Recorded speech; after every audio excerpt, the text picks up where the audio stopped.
I came up with the idea for this book, it wasn't like I set out to write a book on the Arctic necessarily. It was an idea that I came up with around the global seed vault, and what would it be like if there was a global food crisis? What would happen? What are some of the things that would take place that would raise the stakes on what's inside that vault that's very difficult to get to, but also is vital for the survival of the world in case something really awful does happen.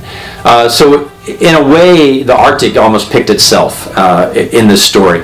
And so when I went there, I had to get a feel for all the things that were surrounding that. And the Arctic just is a different place. It's a place unlike any other that you've ever been to or even read about.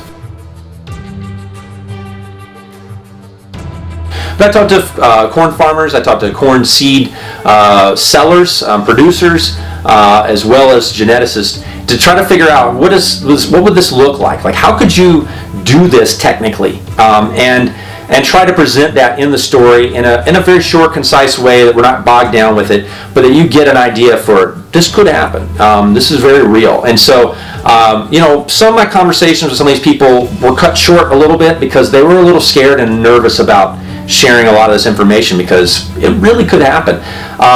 Maybe not in the way that it's presented in the book, but there's definitely a possibility of this. And the fact that there are Department of Defense employees working on how do we stop an attack like this, kind of for me gave this a level of, reality that maybe I didn't really anticipate with the story, so much so that this is actually something that may be foretold.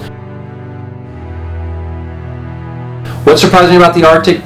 Well, I can't really say anything surprised me as much about the Arctic because I didn't really go in with these expectations about certain things. I mean, I'd read a few things and kind of knew it was going to be cold, but I didn't really have this, expectation of this is what's going to happen, this was going to be like, and then I was kind of thrown off by it wasn't really like that.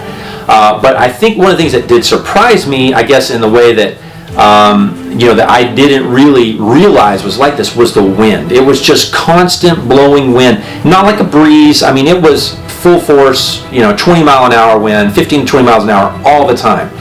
The culture there is different. The people there are different. The laws that govern the Arctic and Svalbard in particular is very different. And so it's a really unique place. There's quite a bit of history there. The place was bombed by the Germans during World War II. Completely, almost wiped off the map. As far as the structures and buildings there. There's a lot of interesting places there. The Russians have an enclave there, which actually plays into the book a little bit. We explore that kind of side of things almost pretty heavily, actually. And there's a statue of Lenin there. So it's a very eclectic, strange, weird, exotic place all rolled into one, and it's very cold.